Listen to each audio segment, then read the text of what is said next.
passions of a rock and roll cameraman. And today we're talking about Van Halen. They used to call me Pat Canavan Halen in high school. Yeah, nice. So I'm Pat Canavan Halen for this episode with my rock and roll cameraman friend, Tony Wanamaker. Thank you, Pat. Awesome, man. Yeah. Tony, the amazing thing about you is your day job, Yes. as boring as it was. That's right. Back in the rock and roll heyday.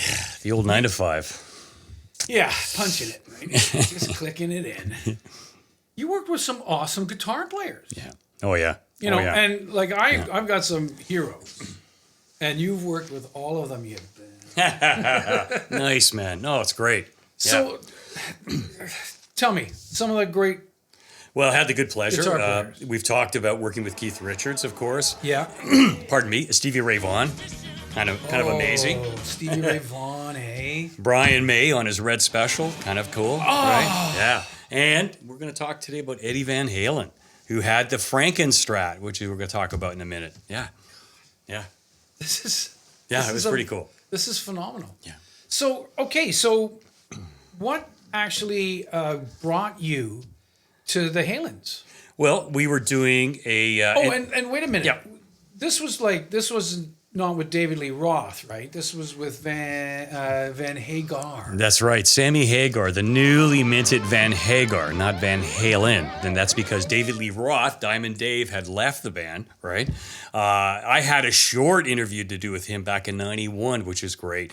What an articulate, eloquently spoken guy. It's amazing. No way. Yeah, it was interesting to watch him on the Rejoiners. He's really tactful, really thought about it, and he had plenty to say. Although he was experiencing, which it must be terrible for a rock adonis when you start experiencing alopecia, and he's sort of hiding it with a bit of a hat. But right. David Lee Roth's not afraid. He shows who he is, the man that he is, and good for you because you look better. Right. You look more confident. It's you. And you got to get out there and live it, man. A lot of pages in my passport. Rock and roll's a passport for me, and I want to use every single one of them. It's good to forget who you are, too. I don't feel naked and stripped when the spotlight isn't aimed my way. Sure, the world's a stage, and I want better lighting, but that's not really exactly reality. So you worked with David Lee Roth in an interview in 91, but now you're here with Van Halen with Hagar. Yeah, it's Sammy Hagar. 1995. Yeah. And we were doing a program, a series of shows called the Big Ticket Simulcast. Oh, okay. And that's when we kind of liaised way back in the day with Q107. They did the radio component. We did the video, of course. But things had evolved. Now it's called the I&I's, Intimate and Interactive. So it's the same kind of show. It's a rock show, right? Live to tape. But there's lots of discussion with the band, in sort of imbued within that structure. So we were doing an I&I. And Good Moses and Imer, our guru, wanted us to do it at the station, but the contract in this particular show was, hey, if you want it, you meet us, and you're going to meet us at the Molson Amphitheater. Yeah. Oh, okay. So you're down by the water, right? Yeah, because, you can't have Halen at 299 Queen Street. I don't know. I beg to differ because I've seen some of the shows we did right here in this poster. You can take a look at this crowd. They don't really care, It's like just spread out. We put them in the parking lot and see what happens, right? Well, yeah. There's that, but that was a huge event, right? That was the Much Music Video Awards. Yeah. So that's everybody. But that was the idea. It was a building that shoots itself. That was always the premise of 299 Queen Street East. And we actually had hydrants, like fire hydrants, where you could hook video cables into and immediately go to control room and go live. So what? Yeah. So the terms of this contract, we had to go to the Molson Amphitheater and shoot. And it was Van Halen were on tour doing the Broken Tour. Okay, so this is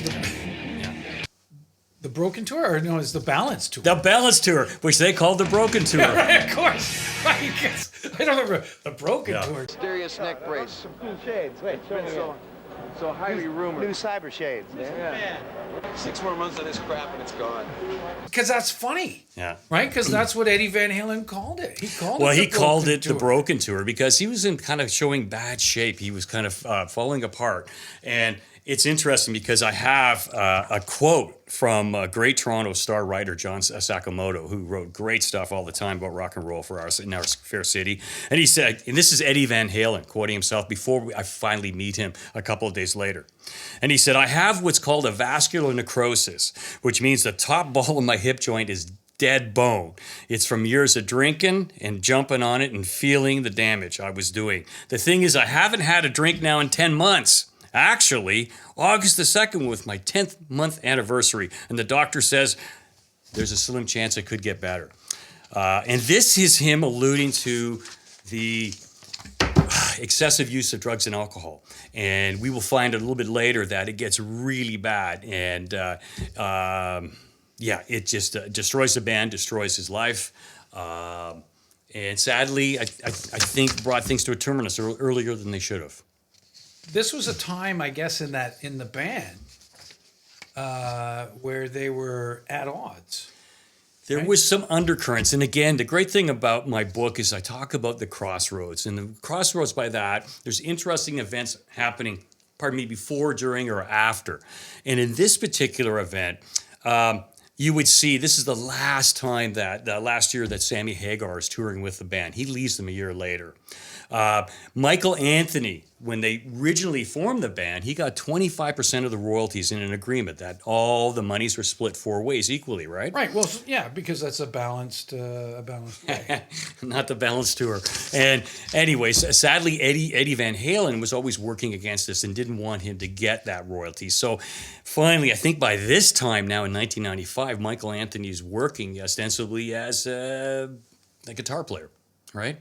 Right, just he's a hired hand. Exactly. But you know what's the funny thing about that, Tony, is because I've seen these guys, and they were a big part of my rock and roll influence. Yeah, me too, man. Wow. And like Michael Anthony had a presence on stage. He's a big bear. Love him. Right. Lovable big bear. A lovable big bear, and he had the Jack Daniels bass, but not just that. Like he had the high harmony. Yeah. With rock and with Hagar, Mm-hmm. they had a really put this down. Yeah. They had a really great thing going harmonically. Mm-hmm. It gave a shape and a tone to their songs that was an element outside of the Van Halen, Eddie guitar. You said two things that interest me. Number one, obviously the Jack Daniels guitar that became famous right now, folks. If you want to see it, it's in the Cleveland Rock and Roll Hall of Fame. It was a technique by Michael to sneak in advertising because at the time NTV had strict rules on music videos about advertising so much. And this way, how could you take a Van Halen video out of the mix? Well, no, you got stuck with it. So Jack Daniels, good on you. And the other one, and we're talking about famous guitars, is the Frankenstrat, which was Eddie Van Halen made. And you all maybe remember the sort of like the iconic 80s, right, guitar, and he had with like green painter's tape, right, and he sprayed it all and made this bust happen, right, and it worked out really well. With the stripes. Yeah. The cool thing, and by the way, this is my cheap little Steg that I try and play every now and then, folks, with the smoking F-holes, but it's kind of like a Gretsch guitar, but what he did, which is really interesting, he liked the big frets of a Gibson guitar, right? But he also wanted, and you'll appreciate this, Pat, as a musician, he really liked the tremolo effect. So he had a bit of a whammy bar here where he could change this, which he allowed. Eddie Van Halen was famous for the dive, so he would dive in, push the strings in and bend them in and get that sound. And that also way he could pull up and come up as well. So it allowed him that flexibility. What was really cool, though, was that he did something unique to a lot of folks, Pat, and you're aware of this, called hammer on. So he'd take the fret finger and he hammers on. So if that's a note, he might hammer the note just before it. So he changed his pitch that way. Eddie went further and did it two hands. So he was working this like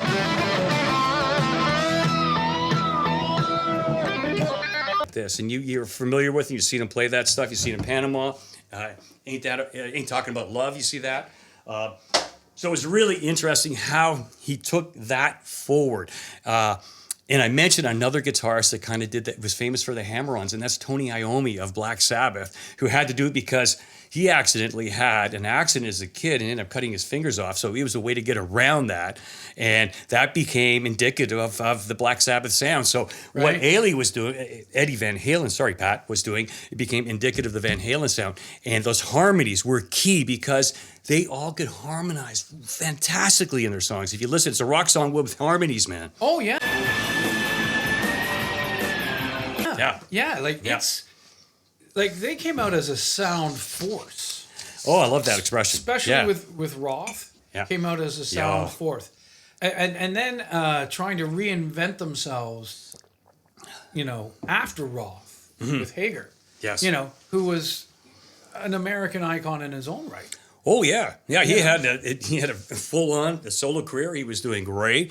Kind of a surprise that he hooked up with them, but hey, it seemed to work. And one of the first guys to actually venture into the alcohol world with tequila. Cabo San Lucas, man. That's it. What was it? Yeah, that's his little bar down there, right? Yeah. No, he was a big investor in the tequila world. But that's aside from the rock and roll cameraman stuff. Tony, now I want to take us to the Molson Amphitheater, right? Yes. What does it take to take a band like Halen and make a live show? I mean, I know you did it with the Stones, and you were a crew in amongst another crew at the Max. Right. Yeah, we were a documentary crew in that mix on the IMAX. This is actually a production which we did a lot of these. We did a lot of big shows. And later I'll talk about working on a big show most recently with Shania Twain. And think about it. I think there's probably about 11 cameras that come to bear on this show. Really? So there's 11 camera guys. Yeah. And the reason we do that, because we're live to tape, you can't miss a nuance. And the more you have in cameras, the multiplicity in cameras, you're going to capture that moment. You increase the law of large numbers, right? Right. So it's sort of like a hockey game, a sports event. You pick one side so you don't confuse your audience, and you track them back and forth. And you have a number of cameras on that because imagine trying to cover the hockey game on one camera. You can't do it.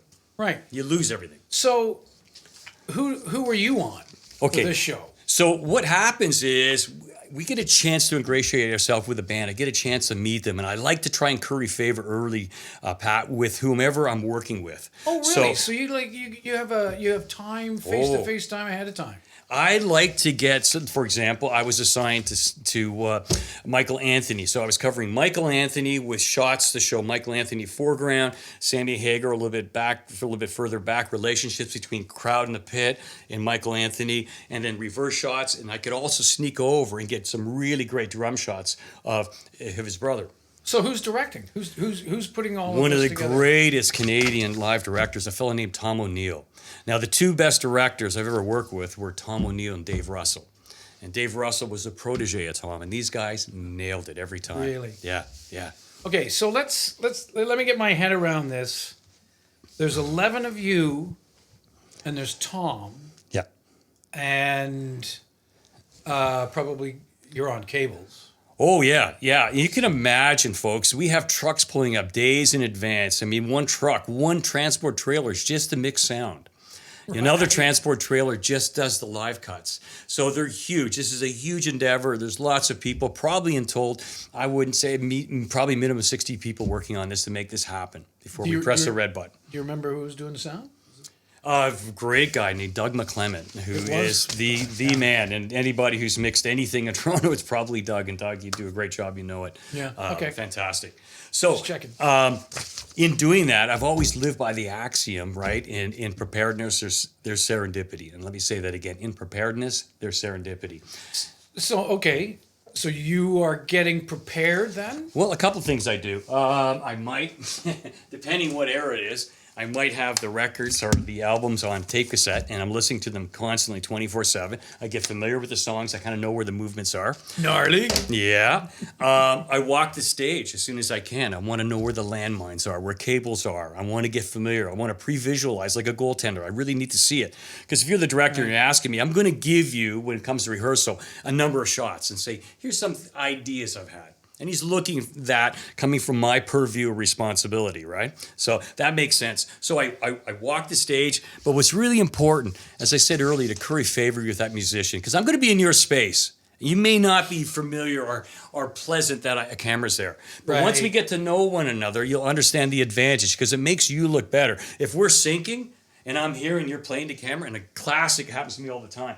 And if you're a guitar player and you're playing and I come up on you and you come in with a guitar lead, it is heaven because we will sync. I will be ready. I will act on that motion. I will nail it. And what happens, it's really easy. The rubric in TV is real easy. If it's a great shot, it stays on air. So the more great shots you deliver, you're going to see Michael Anthony a lot on air, and that's what happened. Wow. So this is like a almost, Yeah. because we just talked about Trinidad and Tobago. Oh, yeah. right. Yeah, And Carnival. The carnival and the competition. Yes. Right? It is competitive. For Always. favor. Yeah. Right. And so this is almost the same thing. You get Yeah.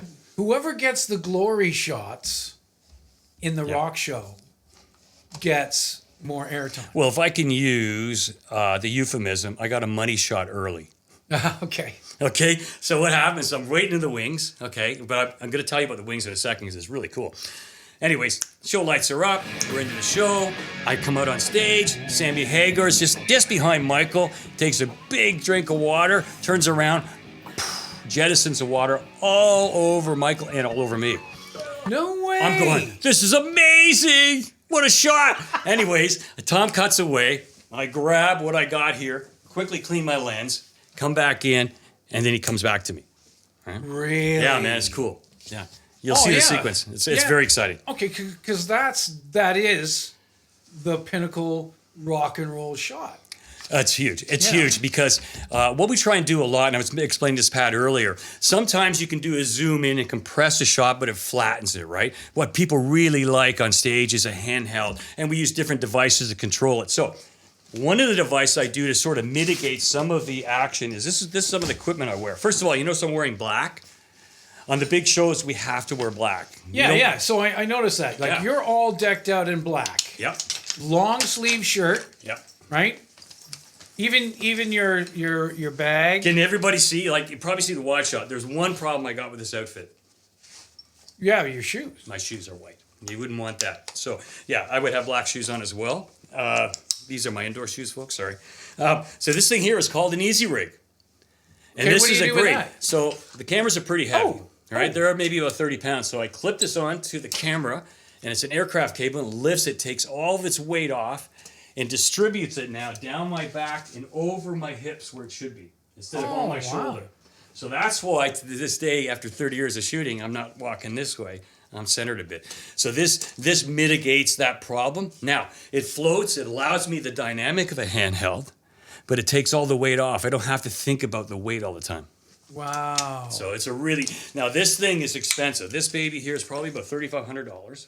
And I got this, one of the first operators that used it in Canada because I was on a shoot in Australia, Pat.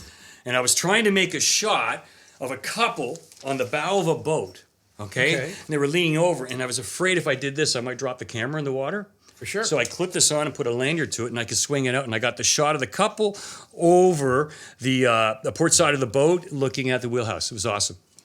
Wow. And then I went right home and said, Rhonda, we got to buy this. That's phenomenal. Wow. So you've had one of those since that concert? That around would that have been, time? yeah, that would have been then. I would have been wearing that then. That's Yeah. great. Yeah. Well, you certainly got your money's worth. Oh, absolutely.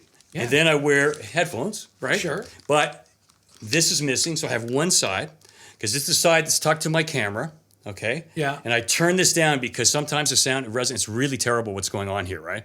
So I turn it down and I dead this side, but I keep this kind of open a bit, and I put an earplug in here, and I pull it what I call threshold. So now I can hear the ambient sound of the room. Right. So the crowd, Sure. and I want to hear the thunders from the side fills, and you know that, right? The musicians like to get a mix themselves from the sides, right? They want to hear what's going on. Yeah. Right? So I want to feel the show. I want to feel it in my heart, but I also have to hear the director. Well, yeah, because Right. I'm just wondering, like with that on your head, Yeah. how do you get cues So from your guy? in rehearsal, Pat, I keep tweaking my dials until I get my director's cues just above threshold, and I go, I got him. Okay. Now, there's a lovely assistant director, Janice Groom, love you, babe. And Janice is on this side giving pre-cues. She's telling what's coming up. So I have an idea of orientation. Oh, now, okay. the kicker is the visual one I was telling Katie about is on my camera, you can have returns. And I always ask the engineers, I said, take the widest camera. I want to know what the widest shot is. So let's say camera 70 is the wide shot. Put that camera in my return. So when I hit this button, think about it. I'm tucked in here following an anthem. My world is a little bubble. I don't know what's happening or where Eddie's went or where Sammy's went. When I hit this button, I can see them on the wide shot. Oh, that's So cool. I immediately have navigation, orientation, I got it, and then I can move safely. I'm gone. And that's how I do it. And so a lot's happening all the time. So imagine, while I'm filming, there is an assistant director giving me pre-cues where I might be. Alex Van Halen's got a huge drum rush coming up, right? Get ready. And I might say, I can make it. So I see my way. Or, so you're getting pre-cues, and then you're constantly getting cues from the director. And even every now and then, the technical director, right, will come in and say, hey, you're amplituding much there. There's too much in the background. Get off it. It's too bright. We can't. And so they're coloring it as you're shooting. So all these controls are going off, right? And I got to be alert to them, okay? At the same time, I'm on my own volition. They want me to be an artist and move around a dark stage in the black with pyrotechnics and bright lights. And that's my 9 to 5. That's my Monday to Friday, folks. Because I was telling Pat, a really cool phenomenon happens. Before every big show, you're nervous, man. I'm nervous like anybody else. But if I do my homework, I listen to your songs. I know the verbatim. I've done my homework. I've walked the stage. I've pre-visualized. I'm ready. I've offered the director a number of ideas. It's getting ready for showtime. And suddenly what happens, everything, Pat, shuts down. It's quiet. And I love it because all I can hear is, and that's the sound of my director. It is absolutely quiet. Just hear him breathing. Wow. And then finally, man, you hear the countdown, and it's cool because I'm there at front line. And front line, that means I'm standing between concert lights, musician, and pyrotechnics are usually behind me or beside me. And I always see what angle of attack they're at so I can move because sometimes with like concussion, they go off and you do get some... You feel it. You feel the heat, man. Oh, yeah. Right? So I kind of watch where it's going to cascade flammable material. So I move away. Yeah. Yeah, like some much jackets. Actually, I got burned at a concert at Toronto City Hall for the New Year's Eve celebration. I backed up, getting my shot. And I'm going, this is amazing. I feel comfortable. I feel warm. And I thought, I really feel warm. I feel a lot warm now. And my coat was burning because I ended up on one of those propane heaters. Oh, wow. Oops. You got to reconnoiter your place. Crazy. Yeah. And rock concerts. I mean, where aren't there explosions? Right? Oh, all the time. Really, the last thing we need to talk about is some of the things that were going on that you felt with the band at that time, because there was stresses going on and pressures. Yeah, I was apprised of some of it. I knew what was happening. And a lot of it became a revelation later. And what the band manager, he wrote a book, and it was quite detailing. And talked a lot about some of the things in their life that had gone awry. And one of the things was the profound amount of drinking. And so I'll just give you an example of what was happening. Sammy Hagar, he talked about, he left the band, as mentioned. He was getting ready to leave the band, right? Yeah, like 96 or something. In 2011, he wrote a book, and he talks about a meeting he had with Eddie Van Halen in 2004, and it kind of summarizes a lot of it. He said, quote, if an image can convey 1,000 mini tragedies, the documented sight of Van Halen, quote, Eddie, missing several teeth and the rest blackened from red wine and cigarettes, lisping because the third of his tongue being removed to treat mouth cancer, pretty much sums it up. So it was hard to see. So now... that lifestyle is reflected in his look, okay? And sadly, he had a beautiful wife. You remember a show, a sitcom called One Day at a Time, I think it was called, Sure, Valerie yeah. Bertinelli, right? Yeah. Beautiful young lady. They end up getting divorced by 2006. He's not getting better. He maintains that addiction. I think he finally kind of kicked it for a bit. But, that was 13 years after I saw him, and it didn't get any better. Wow. Right? Sadly, Eddie passed away, and he was only 65. And Was that we lost him in 2011? 2020. Oh, yeah, of Yeah, course. yeah. But it was funny. So the longest time I was looking for the show because there's an American version of it, right? Which is wild. It was taped just before ours. I think ours looks better. We got more action. Yeah. But they had some good intimate moments with them, which worked out really well. However, I did give Tom a shout and said, what was your feedback from that concert? And I'd like to read this to you verbatim. Tom wrote me back. So this is Tom O'Neill who directed the show. Yeah, yeah. Yeah, okay. What Yeah. did he have to say about that? Well, he kind of gives us a final word on it, which is kind of cool and kind of sums it up. He says, yes, the Van Halen concert at the Molson Amphitheater did go to air, and it went there on more than one occasion. It is also a DVD. There are numerous chunks from it on YouTube. Indeed, I did participate in the audio mix of the show that was done at the famous house of Edward Van Halen. His in-laws were there. Valerie was not, nor the band who were still touring.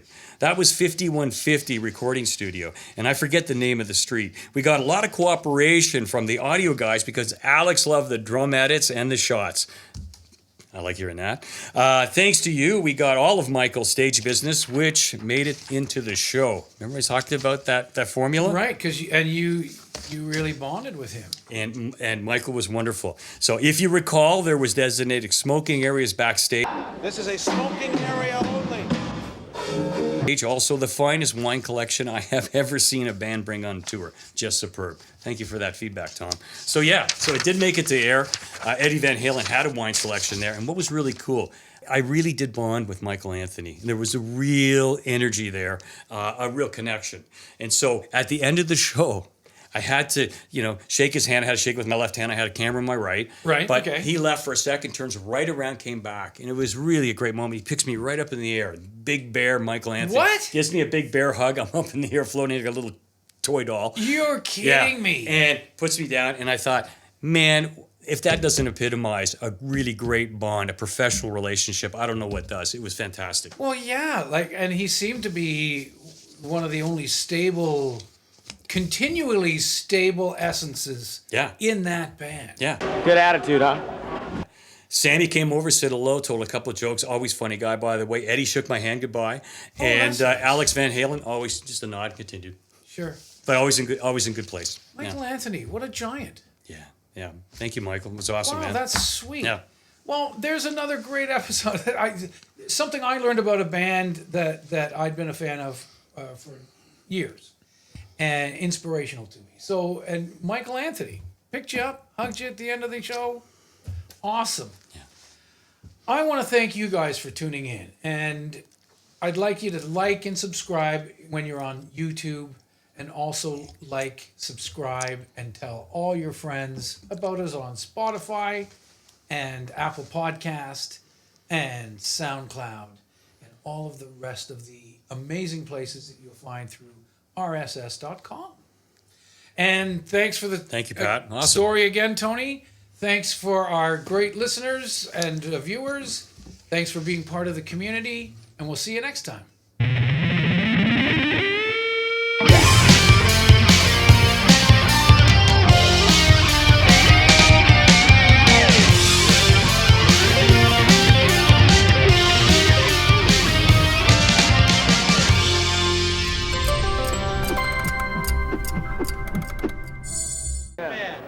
Mysteries inside, though. They come in all colors. That's right. White and white. Yeah. And off white. White and white. 6 more months of this crap and it's gone. Go! Go!